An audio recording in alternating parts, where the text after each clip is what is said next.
Hello friends, iPlusന്റെ പുതിയൊരു വീഡിയോയിലേക്ക് സ്വാഗതം. Junior instructor arithmetic cum drawing എന്ന പരീക്ഷയുടെ തീയതി വന്നിരിക്കുന്നത് എല്ലാവരും അറിഞ്ഞു കാണുമല്ലോ. Junior instructor arithmetic cum drawing ITIകളിൽ, സംസ്ഥാനത്തെ സർക്കാർ ITIകളിൽ ജൂനിയർ ഇൻസ്ട്രക്ടർ ആവുക, അരിത്തമെറ്റിക് കം ഡ്രോയിങ് എന്ന സബ്ജക്റ്റിന്റെ ജൂനിയർ ഇൻസ്ട്രക്ടർ ആവുക എന്നുള്ളതാണ് ഈ തസ്തിക. ഏപ്രിലാണ് പരീക്ഷ. PSCയുടെ ഏപ്രിലെ പരീക്ഷാ കലണ്ടറിൽ ഈ പരീക്ഷയുടെ തീയതി കൃത്യമായി പ്രഖ്യാപിച്ചിട്ടുണ്ട്. ഏപ്രിൽ 18-നാണ് ഈ പരീക്ഷ നടക്കുന്നത്. ഏപ്രിൽ 18-നാണ്, മറക്കരുത്. ഇപ്പോൾ കൺഫർമേഷൻ കൊടുക്കാനുള്ള സമയമാണ്. ഫെബ്രുവരി 9-ന് മുമ്പ് ഈ പരീക്ഷയ്ക്കായിട്ട് കൺഫർമേഷൻ നിർബന്ധമായിട്ടും കൊടുക്കണം. എങ്കിൽ മാത്രമേ പരീക്ഷ എഴുതാനായിട്ട് സാധിക്കുകയുള്ളൂ. So junior instructor arithmetic cum drawing 100 മാർക്കിന്റെ പരീക്ഷയാണ്. Questions based on education qualification, അതായത് ഡിപ്ലോമ നിലവാരത്തിലുള്ള ചോദ്യങ്ങളാവും ഉണ്ടാവുക എന്ന് PSC പറഞ്ഞിട്ടുണ്ട്. കൃത്യമായ സിലബസും PSC ഇവിടെ പ്രസിദ്ധീകരിച്ചിട്ടുണ്ട്. സിലബസ് നമുക്കൊന്ന് അനലൈസ് ചെയ്യാം. ഈ വീഡിയോയിൽ എന്താണ് സിലബസ് എന്ന് നമുക്കൊന്ന് മനസ്സിലാക്കാം. എന്താണെങ്കിലും ഈ പരീക്ഷയ്ക്കായിട്ട് അപേക്ഷിച്ചവർ കൺഫർമേഷൻ കൊടുക്കാൻ മറക്കാതിരിക്കുക. ഉടനെ തന്നെ, നിങ്ങൾ ഇതുവരെ കൺഫർമേഷൻ കൊടുത്തിട്ടില്ലെങ്കിൽ ഈ വീഡിയോ കണ്ടു കഴിഞ്ഞാൽ ഉടനെ തന്നെ PSCയുടെ നിങ്ങളുടെ പ്രൊഫൈലിൽ പോയിട്ട് കൺഫർമേഷൻ കൊടുക്കുക. കഴിഞ്ഞ തവണയൊക്കെ ഒരുപാട് നിയമനങ്ങൾ നടന്ന ഒരു പോസ്റ്റാണ്. 150-ലേറെ നിയമനങ്ങൾ നടന്ന ഒരു പോസ്റ്റാണ് ഈ ജൂനിയർ ഇൻസ്ട്രക്ടർ ACD എന്നുള്ളത്. എല്ലാ ബ്രാഞ്ചുകാർക്കും ഇത് അപേക്ഷിക്കാവുന്ന ഒരു പോസ്റ്റ് കൂടിയായിരുന്നു ഇത്. സോ ഇതിന്റെ സിലബസിലേക്ക് കടക്കുന്നതിന് മുന്നേ iPlus ഈ പരീക്ഷയ്ക്കായിട്ട് ഇന്റൻസീവ് ആയിട്ടുള്ള ക്രാഷ് കോഴ്സ് സ്റ്റാർട്ട് ചെയ്തിട്ടുണ്ട്. 90 ഡേയ്സ്. ഇനിയിപ്പോൾ നമ്മുടെ മുന്നിൽ അധിക ദിവസങ്ങളില്ല, 90 ദിവസത്തോളമേ ഉള്ളൂ. സോ അതുകൊണ്ട് 90 ഡേയ്സ് ഷെഡ്യൂൾ ഉണ്ടാക്കിയ ഒരു സ്റ്റഡി ഷെഡ്യൂൾ, കൃത്യമായിട്ട് നിങ്ങൾക്ക് പിന്തുടരാൻ സാധിക്കുന്ന ഒരു സ്റ്റഡി ഷെഡ്യൂളും ഹൈ ക്വാളിറ്റി വീഡിയോ ക്ലാസ്സുകളും നോട്ട്സുകളും, ക്രിസ്പായിട്ടുള്ള നോട്ടുകളും, ലൈവായിട്ട് ഡൗട്ടുകൾ ക്ലിയർ ചെയ്യാനുള്ള സെഷനുകളും, അത് കൂടാതെ ഈ പറഞ്ഞ മോക്ക് ടെസ്റ്റുകളും അസസ്മെന്റ് ടെസ്റ്റുകളും ഒക്കെ അടങ്ങിയ ഒരു കംപ്ലീറ്റ് പാക്കേജ് ആണ് iPlusന്റെ കോഴ്സ്. വളരെ അഫോർഡബിൾ ആയിട്ടുള്ള നിരക്കിൽ നിങ്ങൾക്ക് ഈ കോഴ്സിൽ ജോയിൻ ചെയ്യാം. ഇതിൽ ജോയിൻ ചെയ്യാൻ വേണ്ടിയിട്ട് നിങ്ങൾക്ക് ഈ വീഡിയോടൊപ്പമുള്ള ഡിസ്ക്രിപ്ഷനിലുള്ള ലിങ്കിൽ ക്ലിക്ക് ചെയ്താൽ iPlusന്റെ കോഴ്സിൽ ചെന്ന് നിങ്ങൾക്ക് ഫ്രീ ട്രയൽ ക്ലാസ്സുകൾ കാണാം. കൂടാതെ എന്തെങ്കിലും ഡൗട്ട്സ് ഉണ്ടെങ്കിൽ നമ്പറിൽ വിളിച്ച് ചോദിക്കുകയും ചെയ്യാം. കമന്റ് ബോക്സിലും ഡിസ്ക്രിപ്ഷൻ ബോക്സിലുമുള്ള നമ്പറുകളിൽ വിളിക്കുകയും ചെയ്യാം. സോ നമുക്ക് ബാക്ക് ടു ദ വീഡിയോ. നമുക്ക് സിലബസിലേക്ക് ഒന്ന് കടന്നു പോയാൽ കൃത്യമായിട്ട് ഓരോ ടോപ്പിക്കിൽ നിന്നും എത്ര മാർക്ക് വരും എന്നുള്ള നിലയിൽ വളരെ ഡീറ്റെയിൽഡ് ആയിട്ടൊരു സിലബസ് ആണ് PSC നമുക്കായിട്ട് പരീക്ഷയ്ക്കായിട്ട് നൽകിയിട്ടുള്ളത്. നോക്കാം. മൊഡ്യൂൾ 1 പ്രധാനമായിട്ടും ഡ്രോയിങ്ങിനാണ് ഇമ്പോർട്ടൻസ് കൊടുത്തിരിക്കുക. 50 മാർക്കോളം ഡ്രോയിങ്ങിനാണ് ഈ പരീക്ഷയ്ക്ക് ഉണ്ടാവുക. തസ്തികയുടെ പേര് തന്നെ അതാണല്ലോ, അരിത്തമെറ്റിക് കം ഡ്രോയിങ് എന്നുള്ളതാണല്ലോ. Module 1 unit fractions. സോ അതിന് 2 മാർക്കുണ്ട്. ഏറ്റവും ബേസിക് ആയിട്ടുള്ള കുറച്ച് കാര്യങ്ങളാണ്. LCM, HCF മറ്റു കാര്യങ്ങളും ഒക്കെ വരും. ഇതിന്റെ രസകരമായ സംഗതി, solving problems by using calculator എന്ന് പറഞ്ഞിട്ട് സിലബസിൽ കൊടുത്തിട്ടുണ്ട്. ആക്ച്വലി അത് നിമിയുടെ ടെക്സ്റ്റ് ബുക്കിൽ നിന്ന് അതേപോലെ ഹെഡിങ് എടുത്ത് കോപ്പി ചെയ്ത് സിലബസ് ഉണ്ടാക്കിയപ്പോൾ സംഭവിച്ചതായിരിക്കാം. അല്ലാതെ നമുക്ക് PSC പരീക്ഷാ ഹോളിൽ കാൽക്കുലേറ്റർ യൂസ് ചെയ്യാൻ പറ്റില്ലല്ലോ. സോ എനിവേ, നിമിയുടെ ടെക്സ്റ്റ് ബുക്ക് തന്നെയാണ് ശരിക്കും ഈ സിലബസ് ആയിട്ട് വന്നിരിക്കുന്നത്. Okay. Square root, ratio and proportions, percentage തുടങ്ങിയ ബേസിക് ആയിട്ടുള്ള കാര്യങ്ങൾ അതിന് 3 മാർക്ക് കൊടുത്തിട്ടുണ്ട്. മെറ്റീരിയൽ സയൻസിലും കുറെ അധികം കാര്യങ്ങൾ, types of metals, heat treatment, ferrous and non ferrous. Heat treatment അല്ല, ഹീറ്റ് ട്രീറ്റ്മെന്റ് വേറെയാണ്. മെറ്റൽസും അതിന്റെ പ്രോപ്പർട്ടീസും, കാസ്റ്റ് അയണും അലോയ്സും ഒക്കെയാണ്. എല്ലാം കൂടെ പക്ഷേ 3 മാർക്കേ ഉള്ളൂ. അപ്പൊ നിങ്ങൾ ശ്രദ്ധിക്കേണ്ട കാര്യം, വാരി വലിച്ച് പഠിക്കാതെ കൃത്യമായ കാര്യങ്ങൾ മാത്രം പഠിക്കുക. കാരണം അതിന്റെ വെയിറ്റേജും കൂടെ, നമ്മൾ പഠിക്കുന്ന സംഗതിയുടെ വെയിറ്റേജും കൂടെ, മാർക്ക് വെയിറ്റേജും കൂടെ കണ്ടുപിടിച്ച ശേഷം, അല്ലെങ്കിൽ ആ മാർക്ക് വെയിറ്റേജ് കൂടെ പരിഗണിച്ച ശേഷം അതിന് എത്ര അവർ മാറ്റി വെക്കണം എന്നൊക്കെ തീരുമാനിക്കുക. കാരണം ഇനി നമ്മുടെ മുന്നിൽ ഒരുപാട് സമയമില്ല എന്നുള്ളത് കൊണ്ട് തന്നെ വാരി വലിച്ച് പഠിക്കാനും നമുക്ക് സമയമില്ല. ഫസ്റ്റ് മൊഡ്യൂളിൽ തന്നെ mass, weight, volume and density, അതിന്റെയൊക്കെ ബേസിക് ആയിട്ടുള്ള കാര്യങ്ങൾ അതിന് 2 മാർക്ക് കൊടുത്തിട്ടുണ്ട്. ടോട്ടൽ 10 മാർക്സ് ആണ് ഫസ്റ്റ് മൊഡ്യൂളിന്. സെക്കൻഡ് മൊഡ്യൂളിന് 10 മാർക്ക് കൊടുത്തിട്ടുണ്ട്. അതിനകത്ത് speed and velocity, work, power and energy തുടങ്ങിയ ബേസിക് ആയിട്ടുള്ള കാര്യങ്ങൾ അതിന് 3 മാർക്ക് കൊടുത്തിട്ടുണ്ട്. Heat and temperature and pressure, ഇതിനും 4 മാർക്ക്. കുറച്ച് കാര്യങ്ങൾ ഇതിനകത്ത് പഠിക്കാനുണ്ട്.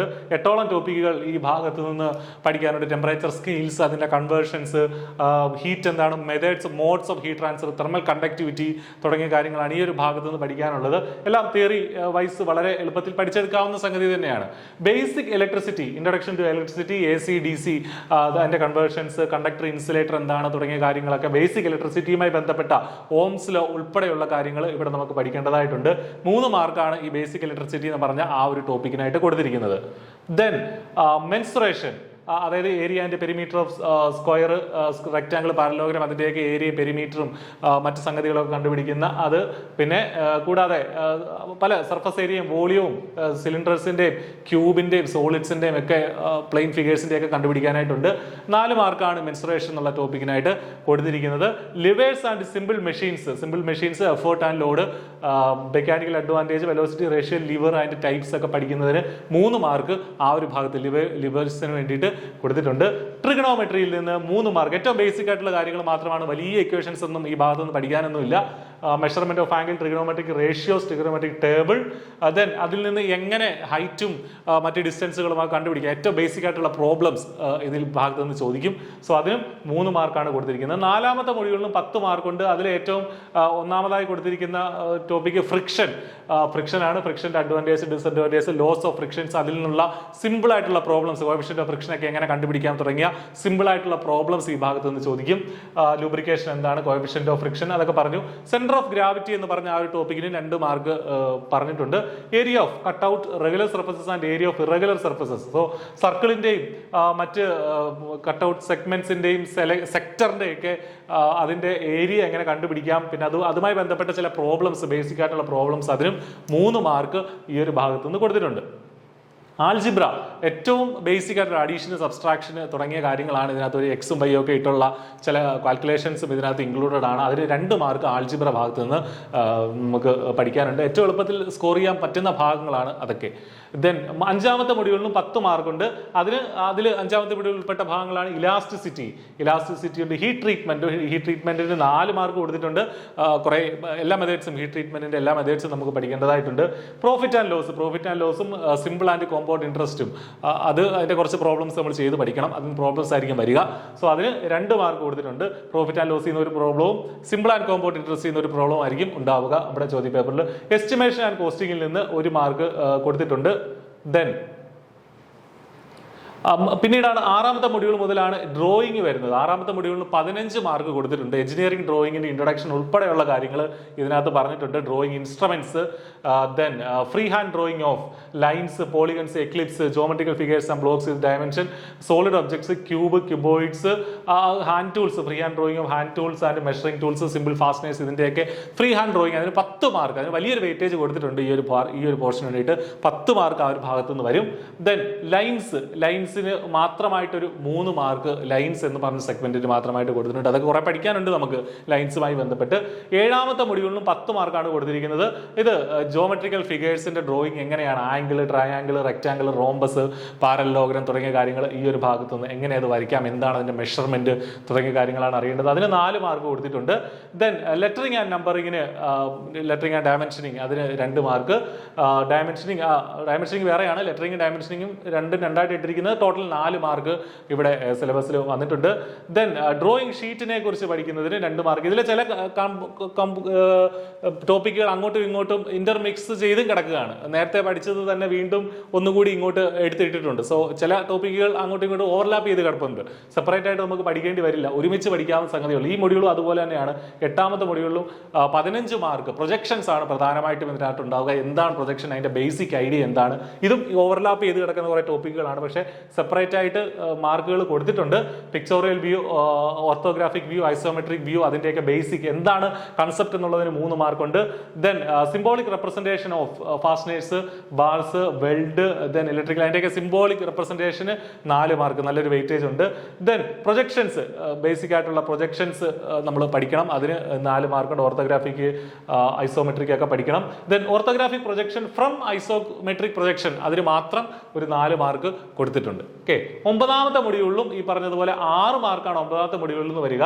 ഇത് scales, construction scales and diagonal scales, പിന്നീട് സ്കെച്ചസ് ആണ്. ഈ പലതിന്റെയും സ്കെച്ചസ് എങ്ങനെ വരയ്ക്കും എന്നുള്ളതാണ്.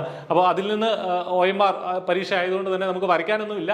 പക്ഷേ അതിന്റെ ഇതെന്താണ് ചിലപ്പോൾ തിരിച്ചറിയാനോ അങ്ങനെയൊക്കെയുള്ള ചോദ്യങ്ങളായിരിക്കാം ഒരുപക്ഷെ ഈ ഭാഗത്തു നിന്ന് വരിക. Sketches of nuts, bolts, screw thread, different types of locking devices, then അതുപോലെ തന്നെ റിവെറ്റ്സിന്റെയും റിവറ്റഡ് ജോയിന്റ്സിന്റെയും, sketches of pipes, pipe joints തുടങ്ങിയ കാര്യങ്ങളൊക്കെ. ഇത് ഓരോന്നിനും കൃത്യമായിട്ട് ഓരോ മാർക്കുകൾ വീതം കൊടുത്തിട്ടുണ്ട്. ഓരോ മാർക്കുകൾ വീതമുള്ള 6 ടോപ്പിക്കുകളാണ്. അങ്ങനെയാണ് ഈ മൊഡ്യൂളിൽ നിന്ന് 6 മാർക്ക് വരിക. ഓക്കെ. 10ാമത്തെ മൊഡ്യൂൾ, ഏറ്റവും ലാസ്റ്റ് മൊഡ്യൂൾ ഇലക്ട്രിക് സിമ്പിളുമായിട്ട് ബന്ധപ്പെട്ടാണ്, ഇലക്ട്രിക്കൽ സിമ്പിൾസുമായിട്ട് ബന്ധപ്പെട്ടാണ്. അതിന് 4 മാർക്കാണ് ആ ഒരു മൊഡ്യൂളിനുള്ളത്. Science and symbols of electrical, electronics and related trades, then trade components, electrical earthing diagram, electrical trade related circuit diagram. ഇത് ടെക്സ്റ്റിൽ അതേപടി ഉള്ള സംഗതിയാണ്. ഇത് പഠിക്കുന്നതിന് അത്ര ബുദ്ധിമുട്ടൊന്നുമില്ല, നമുക്കിത് പഠിച്ചെടുക്കാൻ പറ്റുന്ന സംഗതിയുള്ളൂ. സോ ടോട്ടൽ ടോട്ടൽ നോക്കിക്കഴിഞ്ഞാൽ ഡ്രോയിങ്ങിന് ഇമ്പോർട്ടൻസ് നൽകിക്കൊണ്ടുള്ള ഒരു സിലബസ് ആണിത്. എളുപ്പം പഠിച്ചെടുക്കാം. ഡ്രോയിങ്ങിന്റെ ഭാഗത്ത് പഠിക്കാൻ നമുക്ക് കുറേയേറെ സമയം ചെലവഴിക്കേണ്ടി വരും. ബാക്കിയുള്ള കാര്യങ്ങളൊക്കെ വളരെ നമ്മൾ പഠിക്കുന്ന വളരെ ബേസിക് ആയിട്ടുള്ള കാര്യങ്ങളാണ്, നമുക്ക് പെട്ടെന്ന് തന്നെ ക്യാച്ചപ്പ് ചെയ്യാവുന്നുള്ളതേ ഉള്ളൂ. സോ നല്ലൊരു അവസരമാണ്, പഠിച്ചു തുടങ്ങുക. നല്ലൊരു കോമ്പറ്റീഷൻ ഉണ്ട്. ഇന്ന് തന്നെ ഒട്ടും സമയം പാഴാക്കാതെ പഠിച്ചു തുടങ്ങുക. iPlusനോടൊപ്പം എൻറോൾ ചെയ്യുക. iPlus നിങ്ങളോടൊപ്പം ഉണ്ട്. എല്ലാ സംശയങ്ങളും, നിങ്ങൾ ഗൈഡൻസും മോട്ടിവേഷനുമായിട്ടൊക്കെ iPlus നിങ്ങളോടൊപ്പം ഉണ്ട്. എല്ലാവർക്കും നന്നായി പഠിക്കാൻ സാധിക്കട്ടെ എന്ന് ആശംസിക്കുകയാണ്. Thank you.